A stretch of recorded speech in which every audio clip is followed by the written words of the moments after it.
All right, 1 second. So you guys will tell me next slide and then I'll switch. Okay. Good morning, everyone. Morning, sir. My name is Nati. We are Group 1. We were given the topic product design. These are my fellow speakers, Kamu, Nero, and Catherine. Oh, sorry, there we go.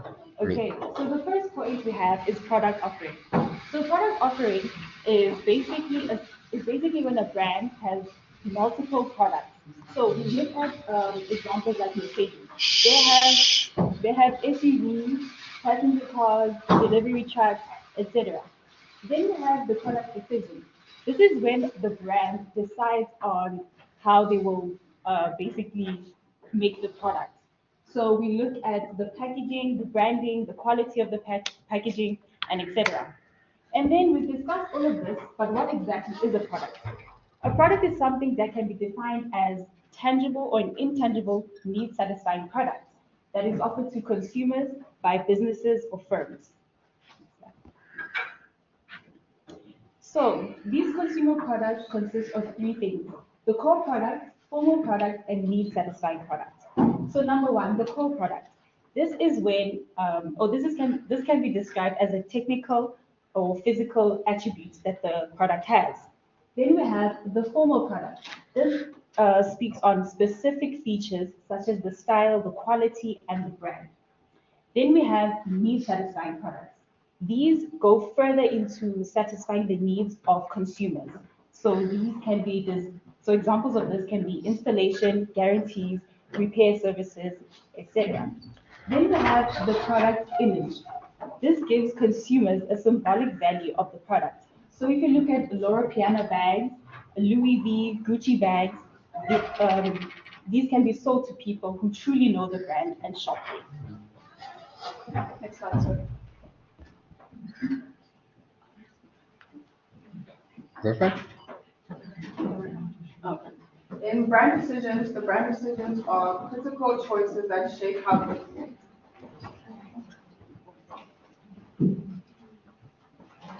in the classification of consumer products, convenience products, which should be an easy reach of the consumer, such as magazines, snacks, and eggs.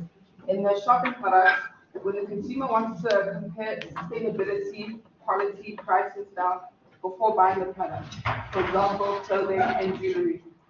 In specialty products, there are products with unique characteristics for which consumers will make a special purchasing effort, for example, a Mercedes-Benz.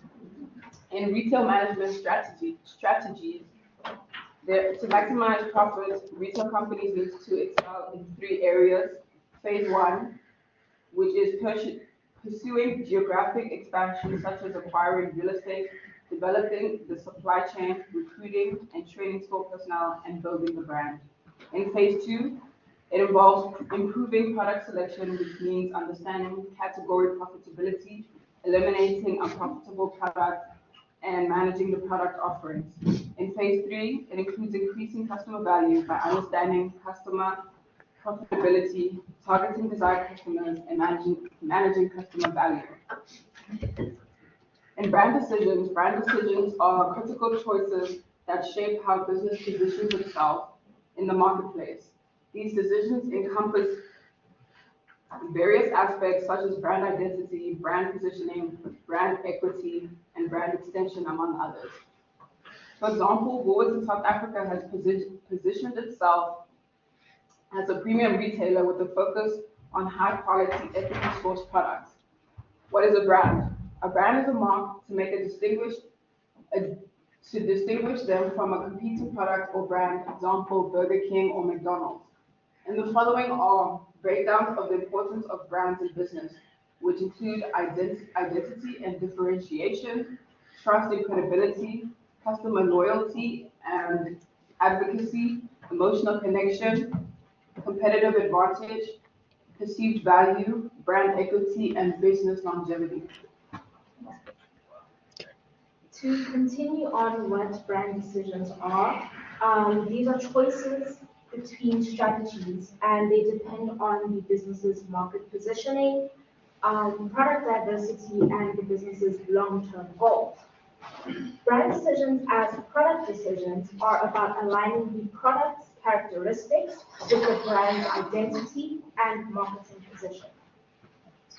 This includes choosing product features, design, quality, packaging, and pricing to reflect on the brand's values and appeal, and to appeal to the target audience. Brand decisions guide how a product is developed, marketed, and perceived to ensure consistency between the brand promise and the consumer experience. Next slide, please, Sam. Mm-hmm. And now to move on into the difference between family branding and individual branding. Individual branding is when one company produces and offers many different products, allowing each product to be independent from each other. The advantages of this strategy would be that it targets specific niches or specific interests that people have, and it reduces brand contamination. So if one of the company's brands fails, it doesn't affect another product that they produce or sell. And lastly, it differentiates different products in the competitive market. An example of this would be Unilever. Unilever is one company that produces different products such as Dove, Axe, and Lipton. And now to move on to what a family brand is. A family brand is when one company has one brand and produces multiple products. This helps to leverage the strength of this established brand within the market, which allows for the company to be established among consumers. Advantages of this is that it builds the brand's equity, the amount of profit that they can make as they sell different products, and it reduces marketing costs since it's one company making multiple products, so they don't have to spend money on making different products. And lastly, it's easier for consumers to recognize the brand and ensures loyalty among consumers to the brand. A big example of this would be with Apple. They produce iPhones, MacBooks, and they're all recognizable, but they're all under one company.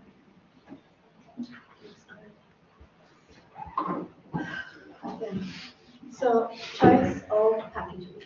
So basically, the process of designing a product involves the size of the packaging material, the graphic design, and the shape. So these are used in order to aid customers into recognizing the business product. And it can also be used as a competitive advantage for the business by luring more customers into viewing and purchasing the products. So we have three different types of packaging. So we have the family packaging, specialty packaging, and the reusable packaging. So the family packaging basically is when the products have the similar packaging and the same sizes, which are more or less the same. And then the specialty packaging is basically a custom-defined layers solution that goes beyond the standard plastic containers and foam. So for example, the triangular boxes of the Swiss, the Toblerone. And then the reusable packaging is basically can be utilized repeatedly. So it's the types of products that you can use over and over again, like the tin Omar Rusk, which used to be used like a while back. And then next slide. Product differentiation. So these are like the characteristics which can be used to identify a product or a service. So basically, it's how you can distinguish the product and in order to reach your target audience and to see what you sell from what other competitors do. Mm-hmm. So basically, there are four characteristics of how you can differentiate your product. So you have the product design, marketing, packaging, and price. So an example for that is the Swiss company, which is able to stand up with other businesses and introducing the consumer to different tastes. have product obsolescence. Basically, product obsolescence is when the product becomes outdated or is no longer desired by the consumers.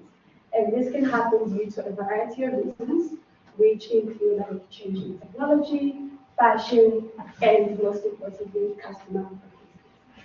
And an example of the products which have gone obsolete include what's this? Landlines, cutlery such as plastic straws, fax machines, and takeout containers. Thank you.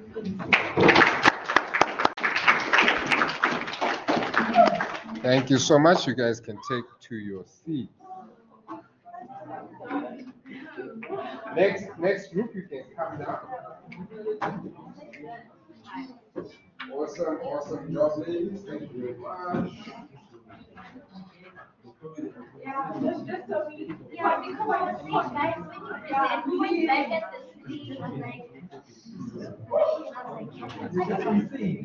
Can we clap for them as they come?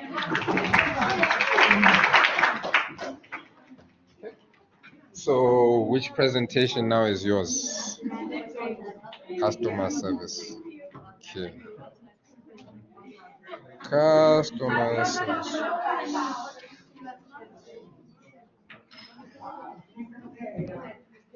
Okay. Right. You. Okay. So I can switch the slides for you, or if you want to, it's up to you.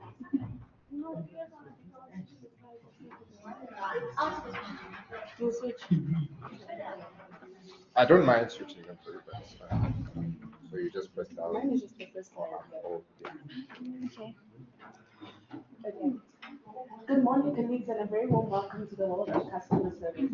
Customer service relates to anything a business does to add value to its products and services, and in the process enhancing the customer experience. Companies are responsible for ensuring that the customer's needs are met to the fullest extent through the provision of excellent customer service. Effective customer service involves knowledgeable, capable, and enthusiastic employees providing.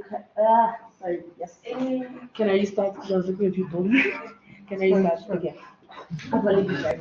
Okay. Should I go back? No, it's the same time. Okay. So again. Good morning, colleagues, and a very warm welcome to the world of customer service. Customer service relates to anything a business does to add value to its products and services, and in the process enhancing the customer experience.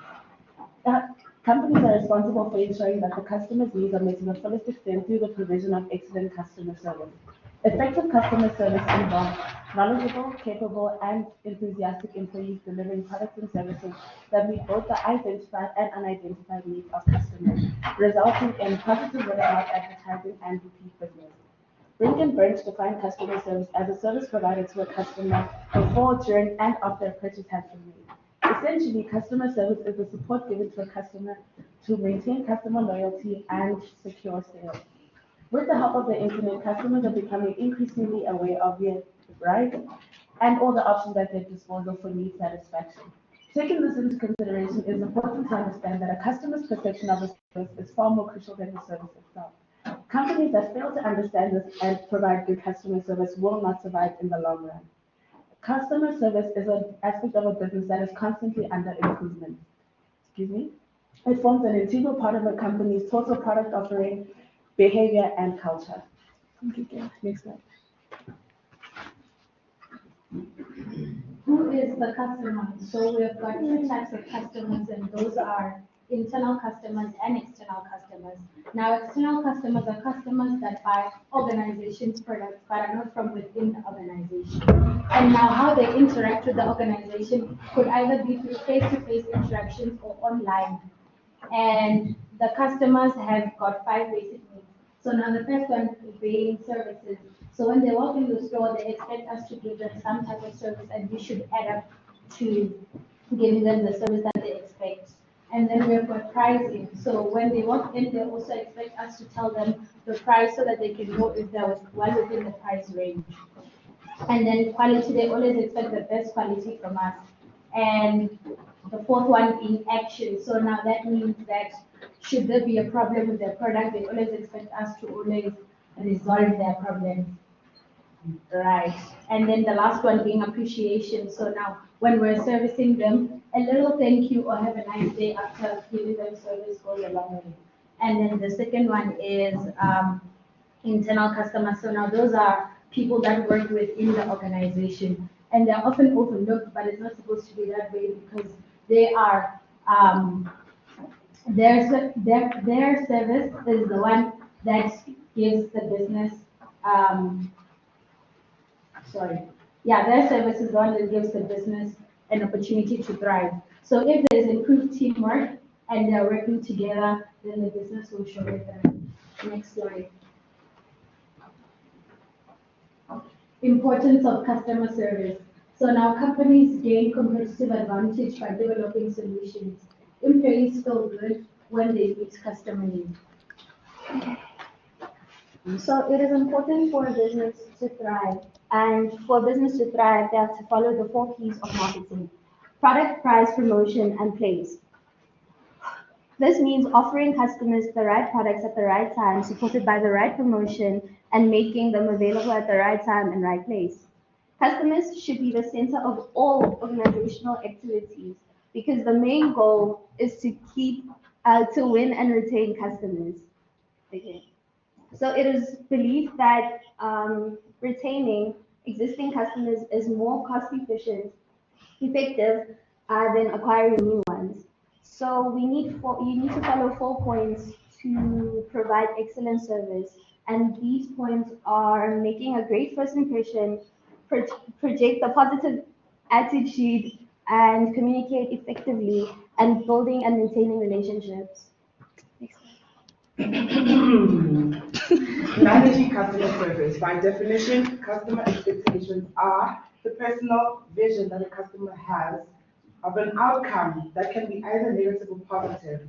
There are the basic levels of expectations as illustrated above. We've got primary expectations. These are the basic requirements for interaction. For example, when you go to the hairdresser, you expect the hairdresser or the hairstylist to do your hair. Then we've got secondary expectations. These are the enhancing characteristics of the primary expectations. You expect the hairdresser to do the style according to your face. Then you've got lane varies, factors that affect. Wait, sorry. Lane varies, factors that affect a customer's expectation. First, you have reliability. This is when a business promises to effectively deliver the product well. And then we have awareness. When the business is aware of the product, then we have empathy, which is when the business is expected to have the requirements of the customer. Then here's a quote to end of our presentation. It takes months to find a customer, but a second to lose one. Thank you.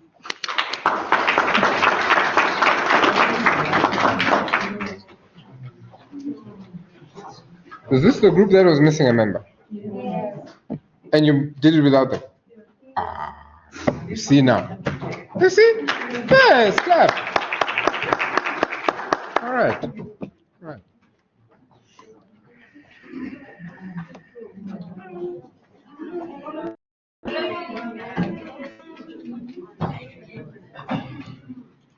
Okay. Which one now is yours? Distribution decisions. Do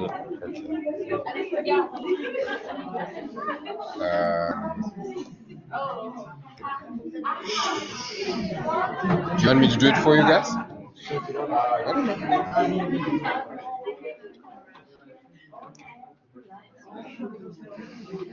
Shh. All right, good morning, my fellow consultants. We are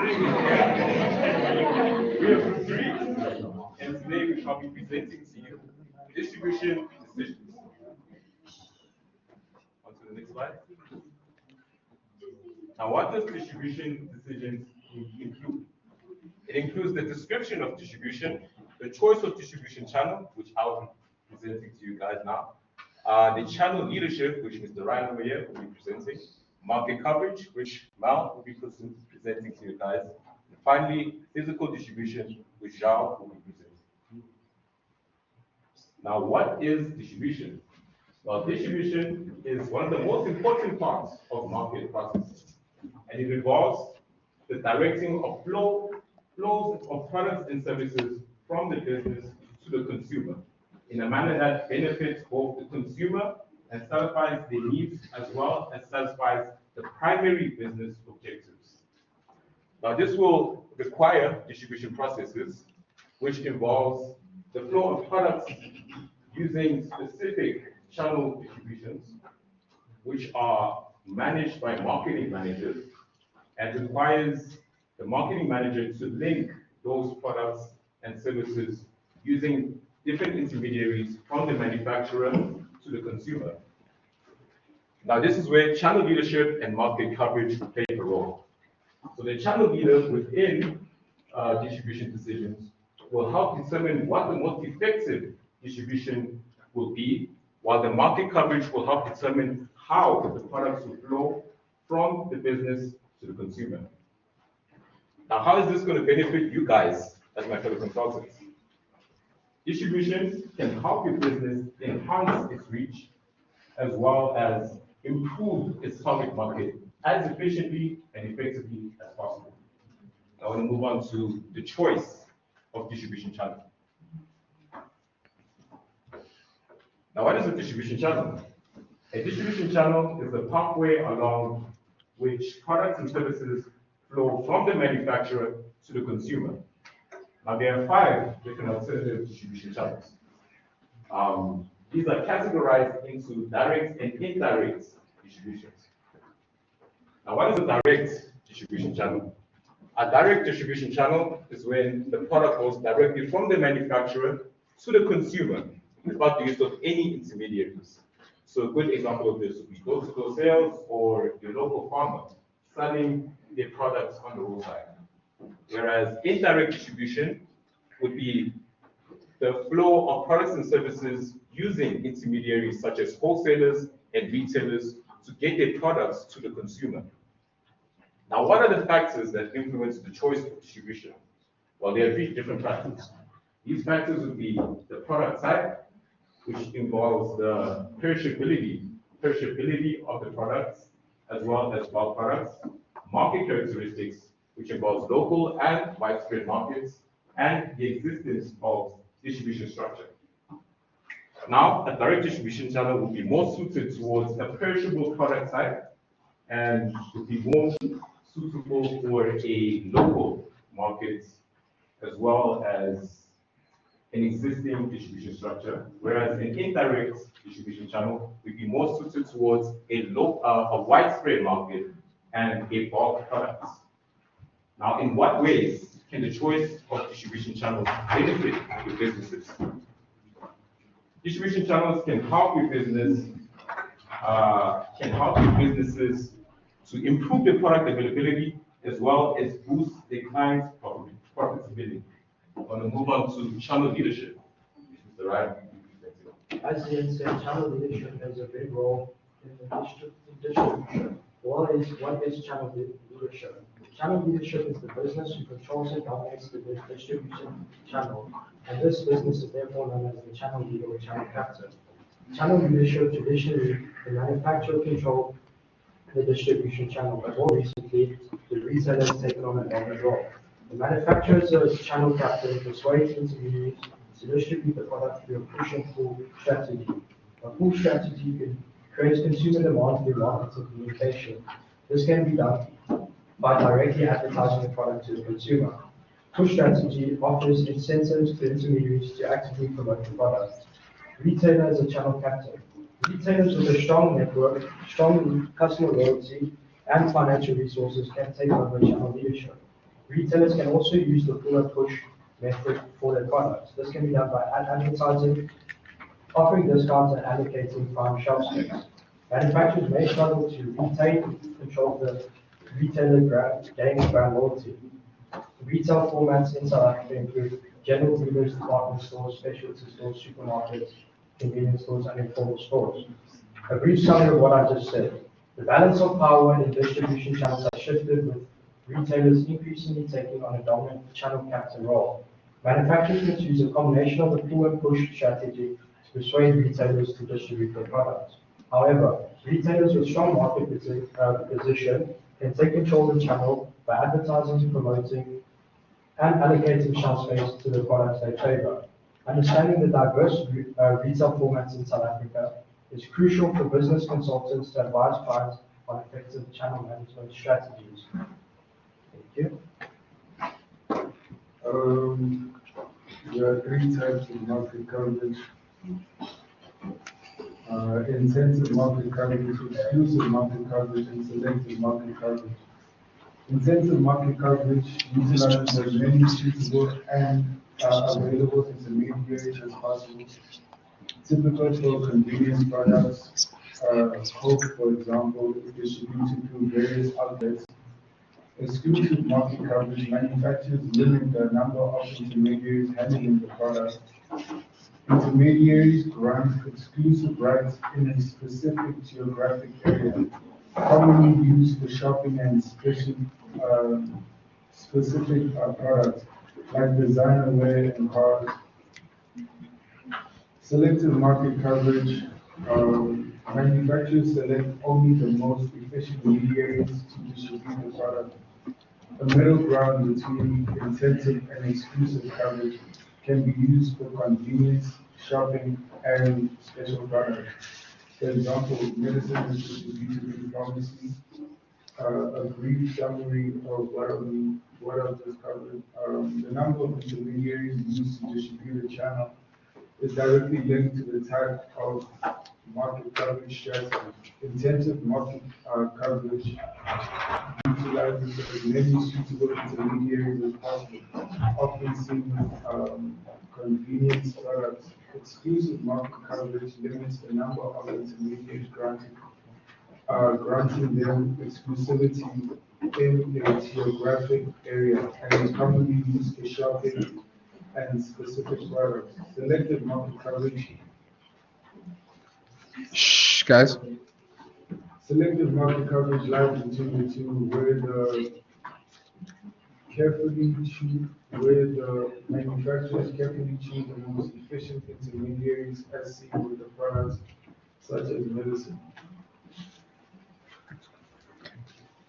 Physical distribution. Now, what is physical distribution, you might ask? Physical distribution consists of a variety of activities, but which include, but not limited to, transportation, storage, inventory management, and order fulfillment.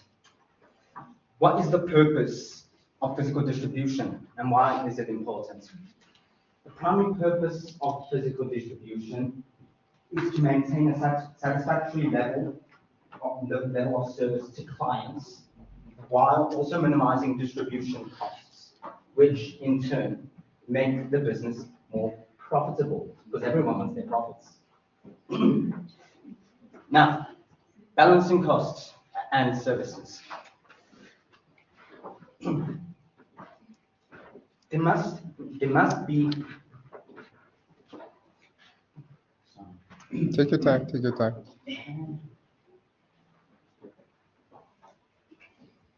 It must be a balance between cost and service. In these physical distribution decisions.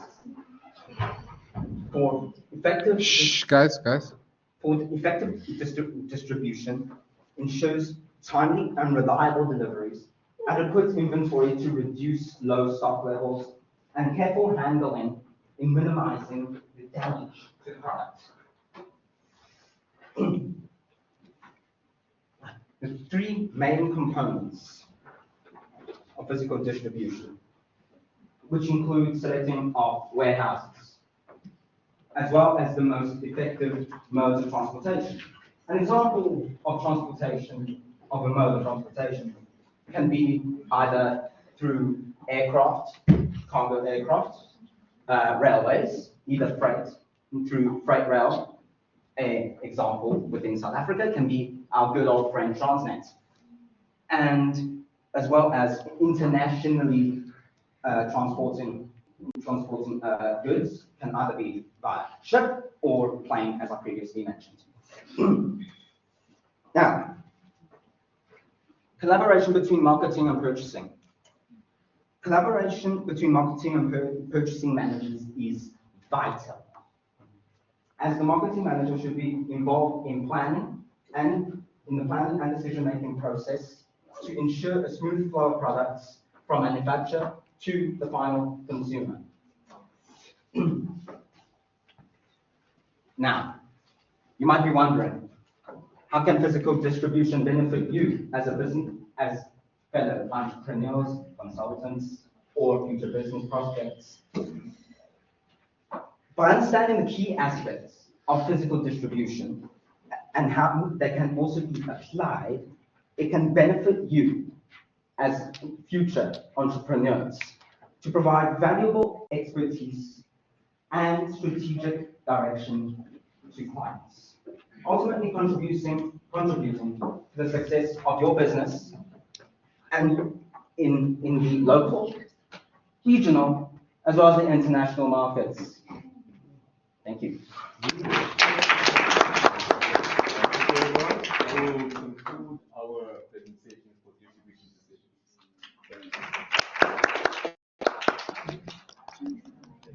decisions. All right, guys. So I don't know. I was pretty much very sold on distribution. Thank you very much for that, guys.